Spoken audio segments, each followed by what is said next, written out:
Ini kitab Fathul Mu'in, muka surat 256, petok yang kelima daripada atas. 256 petok yang kelima daripada atas. Qala al-muallifu rahimahullahu ta'ala wa nafa'ana bi'ulumihi amin. Wa man fatahu wirduhu ay minan naflil mutlaqi nudiba lahu qada'uhu wa kaza ghairis salah.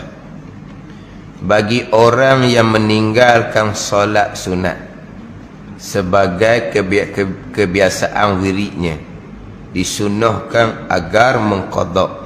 Demikian pula mengqada'kan wiridnya yang bukan berupa solat. Wirid ni amalan yang sentiasa dikekali. Wirid ni bukan hanya lepas sembahyang. Kita lepas sembahyang panggil wirid lah. Sebab apa? Sebab itu bacaan yang tetap, yang kita baca semua lepas sembahyang, itu dia panggil wirid. Sama juga dengan membaca Al-Quran sentiasa, itu dipanggil berwirid. Wirid lah, amalan yang sentiasa.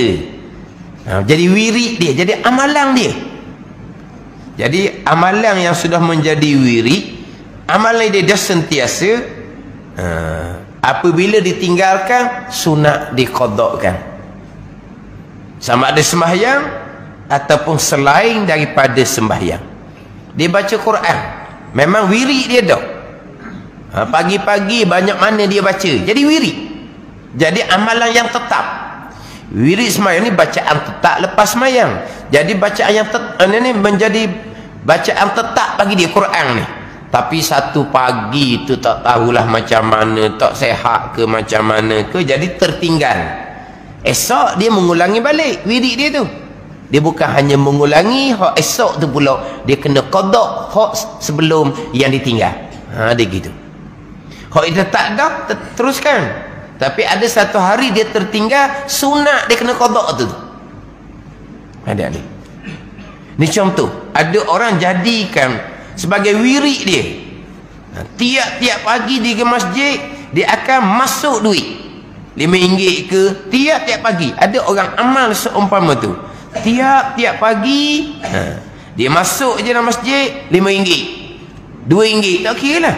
Tapi dia menjadi satu amalan yang berpanjangan. Yang kita ni ada time-time je. Ada ketika-ketika kebetulan ada duit dalam poket, kena ada duit kecil lah. Duit besar tak jadilah duit kecil. Oh, duit besar-besar kena link lah. Duit kecil, ada duit kecil bubuh lah. Tambah kalau ada duit shilling pula, berat poket baju, bubuh lah. Tu bukan amalan yang berpanjangan. Tak, memang amalan dia. Ada orang gitu, dia masuk masjid, pertama dia gibur duit dalam tabung. Itulah amalan dia. Allah satu hari, waktu makna amalan dia, dia mesti standby semua lah. Dia standby semua. Mana duit tu ada semua dah poket. Lagi masjid, duit tu mesti dia ada. Dah poket mesti ada, sebab dia ubur dah poket. Tak tahulah satu hari tu macam mana, tak ingat. Maka dia kena qada' balik. Esok mari bubuh RM2 amalan harian, kena bubuh RM2 lagi pula, gatiak kemarin. Sunat seumpama tu. Sunat. Kalau amalan tu amalan berkekalan, dan memang ada orang amal amalan berkekalan, dia panggil sedekah subuh, dia panggil sedekah subuh. Itu amalan dia. Dan memang ada masjid dibubuh depan pintu sedekah subuh. Dia ada buat galakan lah, mana masuk masjid, situ bubuh. Tak apalah, RM2 RM1 bubuh je. Tapi seeloknya istiqamah. Istiqamah walaupun sedikit, itu lebih afdal daripada terkadang sikit, terkadang banyak, terkadang senyap. Sikit banyak tu senyap. Mana pun ni, turun naik ikut mu. Hak ni dak ni, dia tak banyak mana, tapi dia tetap amalan dia. Lebih afdal Nabi kata, walaupun sedikit. Kalau gitu kok kita istiqamah sikit je lah. Istiqamah lepas tu banyak pula. Tu sudut tanyalah. Jangan salah faham ni. Abdul a'mal adwamuha wa in qalla, Nabi kata. Sebaik amal, amal yang berkekalan. Sekalipun sedikit. Tapi kalau banyak, sudut tanyalah. Sang kita faham. Tak apalah, kita istiqamah. Sikit apa dah. Dah. Kalau sikit pun janji istiqamah. Tapi kalau banyak, lagilah. Dia nak jadi apa? Biar apa? Tetap tambah pula. Lepas tambah tu tetap balik. Jangan sekali naik, naik syekh. Lepas tu turun balik. Hak seumpama ni tak lekat lama. Sebab dia ikut mu. Tapi kalau jenis istiqamah ni dia tak ikut mu. Memang itu amalan dia. Dia tetap rubuh begitu. Kalau kita kata seolah jadi macam wajib, tidak. Tapi seolah begitu. Sehingga kan tertinggal sunat qada. Ya qada ni amal wajib qada ni. Dah. Sebab dia tetap seperti amal wajib lah. Tetap. Bukan hanya sembahyang sahaja. Bukan hanya sembahyang sahaja. Apa-apa amalan, baca Quran sama, berzikir sama, berselawat sama, sedekah pun sama. Hak amalan yang berkekalan. Di sekarang ni memang kalau kita tengok subuh-subuh tu, ramailah orang yang beramal seumpama tu. Dia masuk masjid, dia akan bubuh dalam tabung. Dia masuk masjid, dia bubuh dalam tabung. Mana? RM1, RM2 pun. RM1, RM2 dah kira lah. Dia akan masuk dalam tabung. Itu amalan dia. Mana menjadi seumpama wirid, amalan yang berkekalan. Dia terdahulu hak baca mengelepah, hak berkaitan dengan hak semai sunat yang berwaktu. Semai sunat yang berwaktu, habis waktu tak ditunaikan, maka sunat qada. Adapun semai sunat yang bersebab tiba-tiba tidak dikerjakan semai sunat tu, hak tu tidak ada qada. Dia masuk masjid, tak sembahyang tahiyatul masjid, lepas tu nak qada tahiyatul masjid, tak ada. Pandai tak ada tu. Sembahyang sunat wudu, tiba-tiba tidak sembahyang sunat wudu tu, qada, tidak ada qada. Yang ada qada hanyalah sembahyang sunat yang berwaktu. Sembahyang sunat yang berwaktu, maka disunatkan qada. Sebab Nabi SAW pernah Nabi qada qabliyah subuh selepas naik matahari. Nabi SAW pernah qada semayang sunat rawatib zuhur selepas daripada semayang fardu zuhur. Kedua-dua ni diriwayatkan oleh Imam Muslim belaka. Nabi qada qabliyah subuh selepas daripada naik matahari. Nabi qada rawatib zuhur tu selepas daripada sembahyang fardu asar. Jadi selepas dia sembahyang zuhur, Nabi tak boleh nak sembahyang bak dia. Sebab ada rombongan datang. Rombongan dari luar datang lama. Urusan yang panjang. Sampai rapat ke asar, maka Nabi sembahyang fardu asar, Nabi qada hak rawatib zuhur tadi selepas sembahyang fardu asar. Itu riwayat daripada Imam Muslim. Apa yang dilakukan oleh Nabi SAW, termasuk Nabi qada qabliyah subuh selepas daripada naik matahari.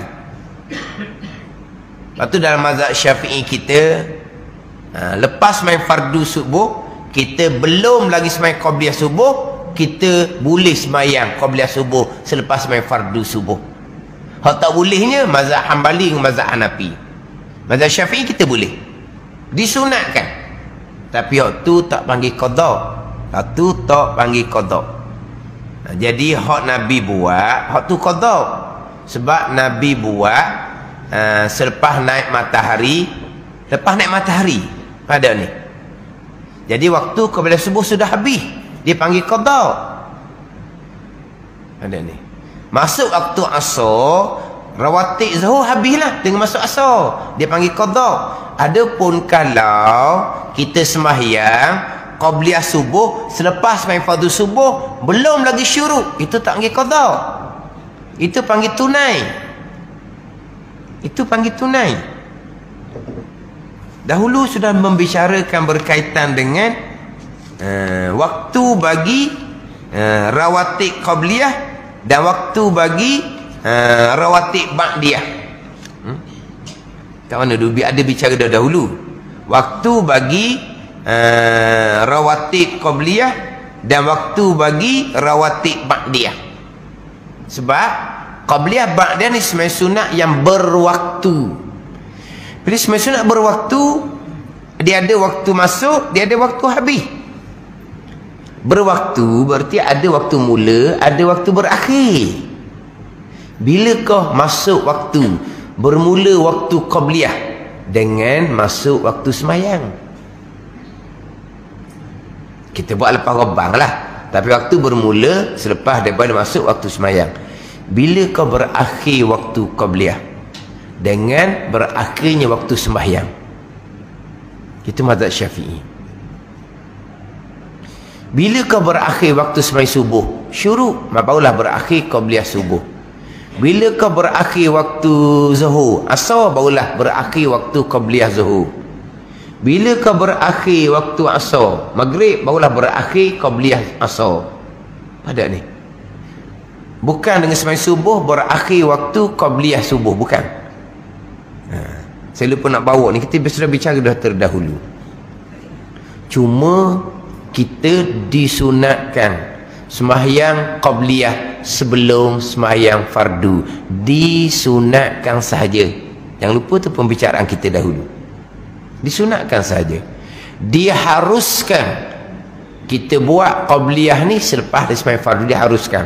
Kita waktu ada, tapi kita bersembang dengan kawan kita baru jumpa. Lepas tu qabliyah macam mana? Tak apalah, buat selepas sembahyang fardu zuhur, lepas sembahyang fardu.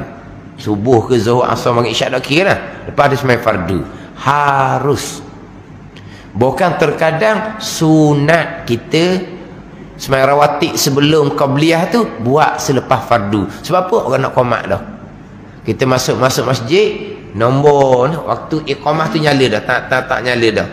Maka qabliyah kita tu disunatkan buat selepas. Apa ada ni? Maknanya qabliyah ni, rawatib sebelum fardu ni hanya sunat buat sebelum fardu. Hanya sunat. Diharuskan buat selepas. Ada ni, walaupun tidak ada kerana. Sebab apa? Buat selepas fardu, masih lagi qabliyah tu qabliyah yang tunai, bukan qada. Hak Nabi qada qabliyah subuh sebab sudah syuruk, sudah terbit matahari.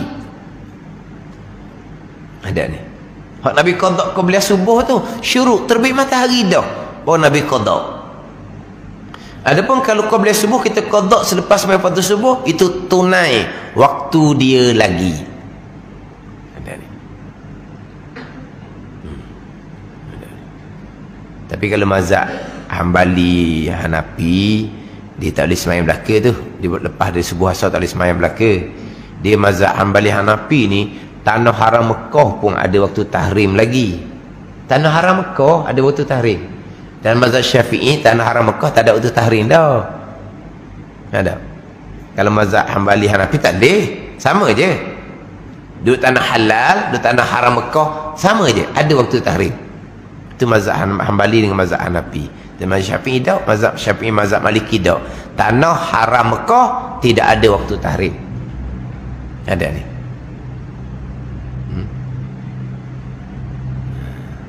Jadi lepas daripada sembahyang fardu subuh, lepas daripada asar, kita qada, kita sembahyang qabliyah subuh, lepas sembahyang fardu subuh, tersemayang qabliyah asar, lepas daripada asar, waktu dia lagi. Hak Nabi qada ni ba'diyah zuhur, Nabi qada selepas daripada asar. Tu qada lah. Sebab sudah habis waktu zuhur, habis waktu rawatib zuhur. Tapi Nabi tak sempat nak semayang sebab lepas zuhur tu rombongan datang panjang sampai ke asar perbincangan. Apa anda ni? Tu hak berwaktu memang sunat qada, dan Waktu pula kena ingat molek lah. Waktu bagi ba'diyah dengan semayang fardu. Berakhir waktu ba'diyah dengan berakhirnya waktu semayang. Dia berakhir waktu qabliyah, berakhir waktu ba'diyah sama dengan berakhirnya waktu semayang. Bermula je tak sama. Bermula waktu qabliyah dengan masuk waktu, bermula waktu ba'diyah dengan selesai semayang fardu. Ada waktu bermula.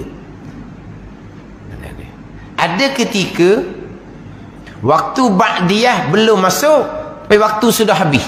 Ni teka dalam kitab. Waktu belum masuk, tapi waktu sudah habis. Dia habis ni kena waktu masuk dulu baru jadi habis.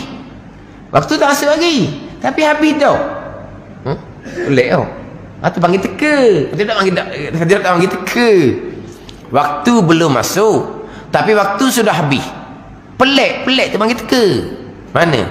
Dia tak semayang fardu tu. Dia tidur, sedar asar zuhur tak semayang. Berakhir tak lagi waktu ba'diyah zuhur? Berakhir dah. Masuk lagi waktu ba'diyah zuhur? Tak masuk lagi. Ada ni. Waktu kepada zuhur masuk dah dengan masuk waktu zuhur. Berakhirlah sebab sudah masuk asar. Waktu sembahyang fardu zuhur masuk dah dengan masuk waktu zuhur. Lepas tu dia berakhir dengan asar. Bila masuk lagi waktu ba'diyah zuhur? Tak masuk lagi sebab zuhur tak main lagi. Tapi ba'diyah zuhur sudah berakhir. Sebab apa? Asar dah. Tapi ba'diyah zuhur belum masuk, tapi sudah berakhir. Qabliyah zuhur masuk dah dengan masuk waktu zuhur. Berakhir sebab asar dah. Fardu zuhur masuk dah dengan masuk waktu zuhur, tapi berakhir dah sebab masuk waktu asar. Ba'diyah zuhur belum masuk sebab belum sembahyang fardu zuhur, tapi masuk asar sudah habis. Dia kata waktu belum masuk ba'diyah zuhur, tapi waktu sudah habis sebab zuhur sudah ni waktu masuk waktu asar dah. Kita pun qada. Qada qabliyah zuhur tak apa, qada sebelum. Nak qada ba'diyah zuhur, syaratnya kena qada fardu zuhur dulu. Dia gitu. Sekarang ni fardu zuhur pun qada, ba'diyah zuhur. Fardu zuhur wajib qada, rawatib zuhur sunat qada. Tapi nak ceritanya nak qada ba'diyah zuhur, kena qada fardu zuhur dulu. Ada ni. Sebab itulah kalau nyata kemudian sembahyang fardu kita tidak sah. Nyata kemudian kita sembahyang qabliyah sah, fardu zuhur tidak sah, kita katalah nyata kemudian. Tapi lepas sembahyang zuhur tu disembahyang ba'diyah zuhur. Susah. Lama tu nyatalah zuhur tidak sah. Macam tu macam mana? Dia mari yakin di hati bahawa tadi zuhur tadi 3 rakaat contoh. Dia yakin zuhur dia 3 rakaat. Dia yakin. Maka zuhur tidak sah sebab 3 rakaat. Maka dia wajib kena ulangi zuhur dan sunat ulangi ba'diyah zuhur. Qabliyah zuhur boleh tak ada kena mengena. Bila zuhur dia buat dah, tak ada kena mengena dengan fardu zuhur. Sebab qabliyah zuhur masuk dengan masuk waktu zuhur. Tapi masuk ba'diyah zuhur dengan kena mengena dengan sembahyang fardu zuhur. Masuk qabliyah zuhur kena mengena dengan sembahyang fardu zuhur. Nyatalah sembahyang fardu zuhur tidak sah, zuhur fardu zuhur wajib diulangi, ba'diyah zuhur sunat diulangi. Sebab apa ba'diyah zuhur tadi tak sah? Sebab nyata kemudian fardu zuhurnya tidak sah. Itu nak cerita hak berkaitan dengan waktu. Waktu bagi qabliyah rawatib sebelum, dan waktu bagi ba'diyah rawatib selepas. Cuma yang mungkin ialah kurang sedikitnya hak masalah sembahyang qabliyah subuh, qabliyah asar, selepas dia selesai sembahyang fardu subuh, selepas dia selesai sembahyang fardu asar. Itu waktu dia lagi. Dia panggil sahibatul waqti, tuan waktu. Dululah, lama dulu Memang saya bicara hak ni taklah sedar. Tiba-tiba jadi isu. Jadi orang duk tanya waktu orang ni, ustaz ngajar dia kata boleh lagi semayang qabliyah subuh lepas sembahyang fardu subuh. Jadi orang mari jumpa minta kitab benar. Tak apa tu ya kitab. Lepas tu senyap minta kitab. Beri kitab. Pada ni. Dan saya pernah dengar ada di Aikim disebut perkara ni. Maknanya qabliyah subuh boleh buat selepas sembahyang fardu subuh. Cuma dia ada sebut sedikit, jangan tahari dia panggil. Pada tahari jangan sengeleng 7. Disebut gitu. Jangan sengeleng 7. Jangan sengeleng nak buat qabliyah subuh lepas subuh, jangan sengeleng, tu je dia kata. Tapi tuan waktu sengeleng sekalipun boleh sebab dia tuan rumah. Tu je lah. Tapi pernah dibicara dalam mulut Hakim, maknanya qabliyah subuh boleh buat selepas sembahyang fardu subuh, cuma dia buat syarat. Jangan tahari, jangan sengeleng 7. Qabliyah subuh boleh buat sebelum saja malah nak selepas, tak boleh, haram. Tak ada. Dia walaupun tahari sekalipun diharuskan qabliyah buat selepas walaupun qabliyah subuh. Sengeleng 7 dia sahibatul waqti, tuan rumah. Ada tuan waktu. Tapi sebut tuan rumah lah. Sahibatul waqti terjemah tuan rumah. Pelik rumah mana pula? Tuan waktu. Rumah di situ. Dia sengaja nak buat qabliyah subuh selepas subuh. Rumah di situ. Pada ni. Tetap tidak diharamkan walaupun sengaja 7. Sebab dia panggil sahibatul waqti. Beginilah. Begini. Terbit je matahari bermula waktu Isra'. Kita sengeleng sama Isra' situ. Dan memang rumah di situ. Apa masalahnya? Tak ada sengeleng. Waktu tahrim tak habis lagi dengan terbit matahari. Waktu tahrim berakhir dengan naik matahari segala. Bukan dengan semata-mata syuruk berakhir waktu tahrim, tidak. Berakhir waktu tahrim dengan naik matahari segala. Doa baru berakhir waktu tahrim. Contohlah contoh. Waktu bagi sembahyang sunat 2 hari raya bermula daripada terbit matahari sampai kepada zuhur. Ni berwaktu belakang ni. Terbit je matahari sampai ke waktu zuhur. Terbit matahari waktu tahrim tak habis lagi. Dia dengan sengaja-sengaja nak sembahyang raya di ketika terbit matahari walaupun belum naik matahari segala. Boleh je lah sebab itu tempat dia. Walah boleh saja, bahkan disunatkan. Sembahyang sunat raya ni buatlah selepas duha. Selepas naik matahari segala, sunat je. Tiba-tiba sengeleng tahari nak buat juga di waktu syuruk tu. Sembahyang sunat raya boleh. Sebab apa? Di situlah waktu dia. Sama dengan qabliyah subuh, sama dengan qabliyah asar. Walaupun disengaja sekalipun nak buat qabliyah subuh lepas subuh, walaupun disengaja sekalipun qabliyah asar nak buat lepas asar, tak haram. Sebab apa? Sahibatul waqti, tuan waktu. Dia gitu. Tapi dulu memanglah ada lah. Tiba mari jumpa ada orang timur isu, dia kata ustaz ngajar qabliyah subuh boleh buat lepas dia sembahyang fardu subuh. Iyalah, sebab itu waktu dia lagi. Betul, tak ada masalah lah. Orang sama-sama ada ilmu ni, dia tak ada masalah. Cuma nak kitab, beri kitab tak ada masalah. Lepas beri kitab tak apa. Beri kitab okey, selesai. Sebab apa? Dan kitab jelas lah. Walaupun tahri sekalipun, walaupun sengeleng 7, sebab waktu dia di situ. Yang haram tak boleh semayangnya lepas subuh asar, walaupun untuk qabliyah subuh qabliyah asar adalah mazhab Hambali, mazhab Hanafi. Tapi janganlah buat kat orang. Dia buat kat orang ni jadi tapi buat kat orang lah, orang pun tanya, nak tunjuk kita pandai. Buat di rumah lah. Dah lah mari subuh tu orang komat dah. Qabliyah subuh balik rumah, buat di rumah lah. Tapi tak boleh nak tunjuklah kepandaian. Buat dekat orang ramai, orang pelik lah. Siapa dia ni? Lepas sembahyang fardu subuh, sembahyang sunat 2 rakaat ni. Kita ngaji kan? Boleh. Nak nyohu orang panggil. Dia tambahan pula, memang rawatib ni afdal di rumah, bukan di masjid pun. Balik buat rumah lah.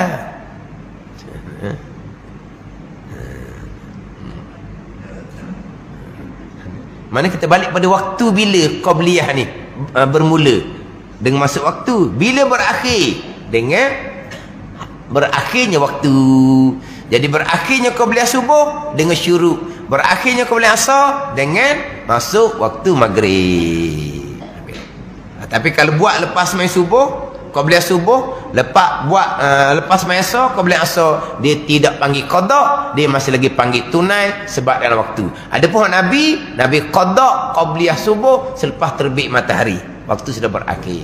Nabi qada hak rawatib zuhur selepas dia sembahyang fardu asar, waktu tahrim tu. Tapi Nabi qada ba'diyah zuhur selepas sembahyang fardu asar. Maka qada boleh walaupun di waktu tahrim. Sama ada qada sembahyang fardu ataupun qada sembahyang sunat. Boleh qada selepas daripada boleh qada walaupun di waktu tahrim. Boleh qada hak sembahyang fardu, boleh qada hak sembahyang sunat berwaktu walaupun di waktu tahrim. Nabi qada ba'diyah zuhur selepas sembahyang fardu asar. Tu. Mana boleh qada termasuk qada sembahyang sunat yang berwaktu walaupun di waktu tahrim sekalipun.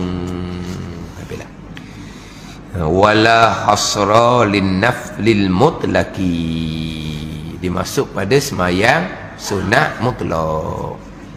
Wallahu a'lam. Bismillahirrahmanirrahim. Alhamdulillahirabbil alamin. Wassalatu wassalamu ala sayyidil mursalin wa ala alihi wa sahbihi ajma'in. Allahumma ftah alaina futuhal arifin. Allahumma allimna ilma aqdamin wa fahimna famasabikin warzuqna ruqat talibin. Allahumma zidna ilman wa alhiqna bis salihin. Wa sallallahu ala sayyidina Muhammadin wa ala alihi wa sahbihi wa sallam. Walhamdulillahi rabbil alamin.